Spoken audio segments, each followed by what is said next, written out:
Hi అండి. Secret husband part 25. ఒక్కసారిగా ఒక ఆందోళన గొంతు వినిపించింది. పల్లవి జాగ్రత్త. అప్పుడు ఒక జత పెద్ద వెచ్చని చేతులు పల్లవి శరీరం నేలను తాకకముందే ఆమెను సమయానికి పట్టుకున్నాయి. పల్లవి భయంతో కళ్ళు తెరవడానికి ధైర్యం చేయలేదు. ఆమె ఆ మనిషి చేతుల్లో చాలాసేపు గడ్డ కట్టినట్టు ఉండిపోయింది.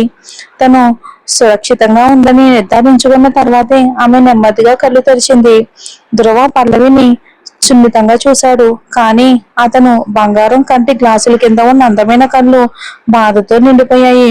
కారు పల్లవి వైపుకు దూసుకొస్తున్నప్పుడు అతను భయపడి చేతితో ఉన్న గొడుగును పారేసి ఆమె వైపుకు పరిగెత్తాడు. అతని గుండె వేగంగా కొట్టుకుంది. అతను ఇంకా సాధించలేకపోయాడు. ఎందుకంటే ఆమె నేల మీద పడిపోయే దృశ్యాన్ని అతను చూశాడు. పల్లవి కొంతసేపు గందరగోళంలో ఉంది. షాక్ నుండి కోలుకున్న తర్వాత ఆమె నిలబడడానికి ప్రయత్నించింది. ధ్రువ, నువ్విక్కడ ఎలా అని అడిగింది. ధ్రువ పల్లవి తన చేతుల నుండి విడిపోయినప్పుడు స్పృహలోకి వచ్చాడు. అప్పుడు ధ్రువ ఆశ్చర్యం నుంచి బయటికి వచ్చి మిగతా నిన్ను పిక్ చేయమని చెప్పింది. సమయానికి నిన్ను కనుక్కోవటం నా అదృష్టం. ఇక ధ్రువ, చాలా థ్యాంక్ యూ. మళ్ళీ నిన్ను ఇబ్బంది పెట్టినందుకు సారీ. పర్వాలేదు, అలా అనుకో. ధ్రువ గొడుగును తీసుకుంటూ అన్నాడు. అతను దాన్ని పల్లవి తలపై ఎత్తి వర్షం నుండి ఆమెను కాపాడ్డాడు. అప్పుడే అతను ఆమె గజిబిజిగా ఉన్న రూపాన్ని గమనించాడు. అతను షాక్తో తన గొంతు ప్రశాంతతను కోల్పోయి, పల్లవి, నువ్వు ఇలా ఎందుకున్నావు? ఏం జరిగింది అని అడిగాడు. నేను పల్లవి నోరు తెరిచింది. కానీ ఆమెకు ఒక మాట కూడా బయటికి రాలేదు. ధ్రువకు అన్ని ఎలా వివరించాలో ఆమెకు తెలియలేదు. సరే, దాని గురించి తర్వాత మాట్లాడుకుందాం. ముందు నేను హాస్పిటల్కి తీసుకెళ్తాను. ధ్రువ పల్లవి పరిస్థితి గురించి బాధ చెందాడు. కాబట్టి అతను ఇంకా ప్రశ్నలు అడగడం ఆపేశాడు. అతను తన కోట్ తీసి ఆమె భుజాల చుట్టూ కప్పాడు. ఆమె స్పందించే లోపే అతను ఆమెను ఎత్తి కారులోకి తీసుకెళ్లాడు. హాస్పిటల్ కి చేరిన వెంటనే పల్లవిని ధ్రువతో పాటు ఎమర్జెన్సీ రూమ్ కి తీసుకెళ్లారు. డాక్టర్ వెంటనే పల్లవిని చెక్ చేసి ఆమె గాయపడిన పాదాలకు చికిత్స చేసి రక్త పరీక్ష చేశాడు. పల్లవి రక్త పరీక్ష ఫలితం కోసం వేచి ఉండగా ఆమెను విశ్రాంతి కోసం ఒక వార్డుకు తరలించారు. ధ్రువ ఆమెను ఒక క్షణం కూడా వదిలిపెట్టలేదు. డాక్టర్ రిజల్ట్ లో లోపలికి వచ్చినప్పుడు ధ్రువ వెంటనే బాధగా అడిగాడు, డాక్టర్, ఆమెకేమీ కాదు కదా? డాక్టర్ అతన్ని నిందించేలా చూసి, మీ భార్యకు రక్తహీనత ఉంది. భర్తగా నువ్వు ఆమెను జాగ్రత్తగా చూసుకోవాలి. ఆమె ప్రెగ్నెంట్ గా ఉన్నప్పుడు ఆమె ఆరోగ్యం పట్ల ఎందుకు శ్రద్ధ చూపలేదు? ఇక నుండి జాగ్రత్తగా ఉండు. ఆమె ప్రెగ్నెంట్ ఉన్న టైంలో నువ్వు కొంచెం తనకి దూరంగా ఉండటం మంచిది. ఆమెను ఎప్పుడు కూడా చెకప్లకు తీసుకెళ్ళడం మర్చిపోవద్దు, సరేనా? ధ్రువ కంట్రోల్ అనే పదం వినగానే అతను ప్రశాంతమైన అందమైన ముఖం క్షణం పాటు ఒక్కసారిగా మారిపోయింది. ఇంతలో పల్లవి చాలా సిగ్గుపడి గుండెల్లో గొయ్యి తవ్వి దాక్కోవాలి అనిపించింది. ఆమె ముఖం సూర్యకాంతిలో మెరిసే యాపిల్లో ఎరిపెక్కింది. ఆమె వివరణ ఇవ్వాలి అనుకుంది. కానీ ఆమె నోరు తెరిచేలోపు ధ్రువ ఇలా అన్నాడు, సరే, అర్థమైంది, థ్యాంక్స్. డాక్టర్ వార్డు నుండి వెళ్ళిపోయాడు. పల్లవి ఇంకా సిగ్గుతో ధ్రువ కళ్ళల్లోకి చూడలేకపోయింది. కానీ ఆమెకు వివరణ ఇవ్వాలి అని అనిపించింది. ఆమె తల ఉంచుకుని, ధ్రువ, డాక్టర్ ఇప్పుడు చెప్పిన దాని గురించి అని మొదలు పెట్టింది. ధ్రువ తన సన్నని వేళ్లతో కళ్ళద్దాలను సరిచేసి అడ్డుపడ్డాడు. పర్వాలేదు పల్లవి, నువ్వు చెప్పాల్సిన అవసరం లేదు.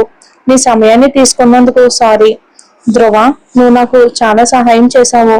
కేవలం థ్యాంక్ యూ చెప్పడం సరిపోదని తెలుసు. నీకేదైనా తిరిగి ఇవ్వటానికి చెప్పు, నేను ఎలా చెల్లించగలను? దయచేసి అలా అనుకు పల్లవి, ఇది ఎటువంటి ఇబ్బంది కాదు. కానీ నువ్వు నిజంగా తిరిగి ఇవ్వాలని పట్టుబడితే సరే, నేను బాగా ఆలోచిస్తాను. అతను మాట్లాడుతూ అన్నాడు.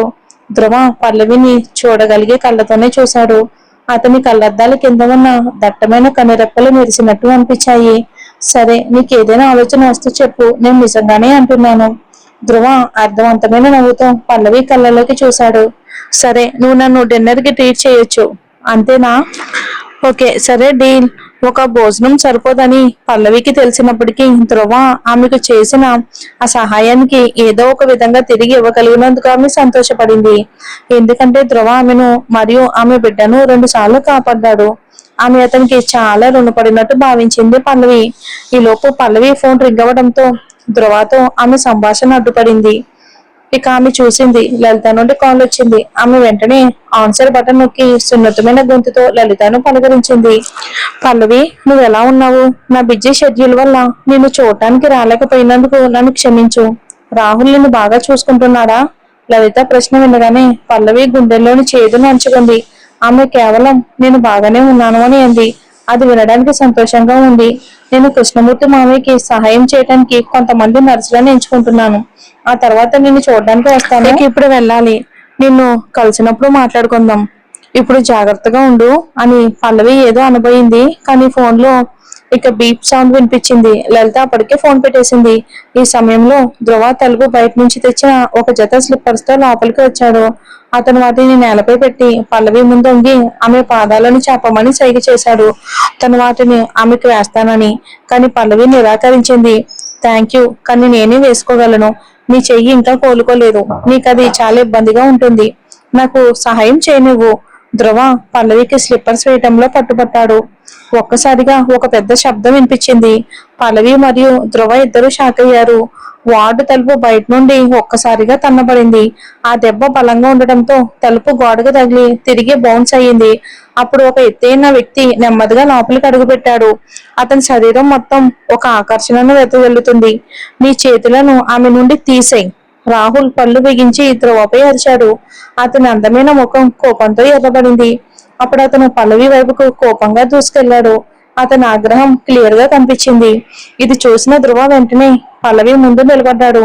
అతను ఒక షైనింగ్ హార్మర్ లోని నైట్ లా తన రాణిని కాపాడుతున్నాడు.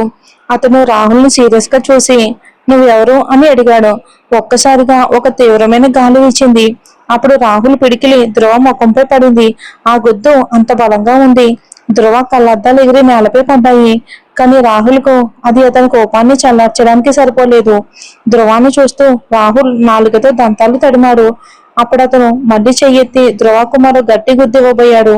కానీ పల్లవి ఒకసారిగా ఆపు రాహుల్, నీకేమైంది అని అరిచినప్పుడు అతని చెయ్యి గాలిలో ఆగిపోయింది. పల్లవి ధ్రువ వైపుకు దూసుకెళ్లి రాహుల్ నుండి మరో దెబ్బ ధ్రువ మీద పడకుండా అతన్ని కాపాడడానికి అతను ముందుకు నిలబడింది. పల్లవి మాటలు వినగానే రాహుల్ గుండె ఒక్కసారిగా ఆగినట్టు అనిపించింది. ఆమె తన ముందు మరో వ్యక్తిని సమర్థించిందా? అతను వ్యక్తిని చంపాలనే ఆవేశం కలిగింది. కానీ అతను తనను నియంత్రించుకున్నాడు. చివరికి అతను తన పిడికిల్ని వెనక్కి తీసుకున్నాడు. నేను అతనికి చిన్న లెసన్ ఇచ్చాను. అతను నా భార్యను తాగుతున్నాడని. మళ్ళీ అలా చేస్తే అతనికి చావు కన్ఫర్మ్. రాహుల్ అరిచాడు. రాహుల్ తన మాటల్లో ఉన్న బలమైన ఇక అసూయను గమనించలేకపోయాడు. నువ్వు తప్పుగా అర్థం చేసుకున్నావు. ధ్రువ కేవలం నాకు సహాయం చేస్తున్నాడు. ఓ, అతను ధ్రువ నీ కాలేజ్ సీనియర్ కదా. పల్లవి మాటలు పూర్తి చేయకముందే రాహుల్ అడ్డుపడ్డాడు. అతను ఆదిత్య రిపోర్ట్ లో ధ్రువ గురించిన సమాచారాన్ని గుర్తు చేసుకున్నాడు. ధ్రువ హృదయంలో పల్లవి కేవలం స్నేహితురాలు కాదని రాహుల్ కి ఖచ్చితంగా తెలుసు. ధ్రువ సరైన అవకాశం కోసం వేచి ఉండి పల్లవిని ప్రేమించడానికి ప్రయత్నిస్తున్నాడు. ఈ ఆలోచనతో అతను వెక్కిరించాడు. అతనికి నువ్వు పెళ్ళైన విషయం తెలుసా? బహుశా అతనికి పట్టింపు లేదేమో కదా. అతనికి ఇతర పురుషులతో పడుకునే అమ్మాయిలను ఎంచుకోవటం ఇష్టమని అనిపిస్తుంది. రాహుల్ కఠినమైన మాటలు పల్లవిని బాధించాయి. ఆమె కోపంతో ఊగిపోయింది. ఆమె గుండెల్లో కేవలం కోపం, బాధ ఉప్పొంగింది. కానీ ధ్రువ ఉన్నందున ఆమె తను అదుపు చేసుకుంది. కాబట్టి పల్లవి ధ్రువ వైపుకు తిరిగి క్షమాపణగా అంది. ధ్రువ, దీనికి సారీ ధ్రువ, నేను ఇప్పుడు బాగానే ఉన్నాను. నువ్వు వెళ్ళి రెస్ట్ తీసుకో. ఈ రోజు నాకు సహాయం చేసినందుకు మళ్ళీ థ్యాంక్ యూ. ఆమె రాహుల్ కి తనకి మధ్య విషయంలో ఇతరులు ఇన్వాల్వ్ చేయటం ఇష్టం లేదు. అయితే ధ్రువ పట్ల పల్లవి వైఖరి రాహుల్ ని మళ్ళీ రెచ్చగొట్టింది. ఆ సుయ్య ఉన్మాదం వలన రాహుల్ తన ప్రశాంతతను కోల్పోయాడు. అతనికి నోటి ఇక మామూలుగా కోపం రాలేదు. అప్పుడు అతను సీరియస్ గా ఆర్డర్ చేశాడు. ఈ వ్యక్తిని బయటికి తీసుకెళ్ళండి. అతని మాటలు బయటికి రాగానే ఇద్దరు బాడీ గార్డులు వార్డులోకి ప్రవేశించారు. వారు ధ్రువ వైపుకు వచ్చారు. ఒకరు అతన్ని ఎడమ వైపుకు, మరొకరు కుడి వైపుకు నిలబడ్డారు. రాహుల్ హద్దు మేరకు, పల్లవి గట్టిగా హెచ్చరించింది. ఆమె గాయపడిన పాదాలను పట్టించుకోకుండా ధ్రువ ముందు నిలబడి ఆ రెండు బాడీ గార్డులను అడ్డుకుంది. ఆ దృశ్యం రాహుల్ కళ్ళను సన్నగా చేసింది. అతని పిడికిళ్ళు కోపంతో బిగుసుకున్నాయి. అతను ధ్రువను మళ్ళీ కొట్టాలనుకున్నాడు. కానీ పల్లవి లేత ముఖం మరియు ఆమె చేతిపై గాయాన్ని చూసినప్పుడు అతను అప్రయత్నంతోనే తను అదుపు చేసుకున్నాడు. రాహుల్ తన గుండెలోని కోపాన్ని అంచుకుని ఒక్కో మాట చెప్పాడు.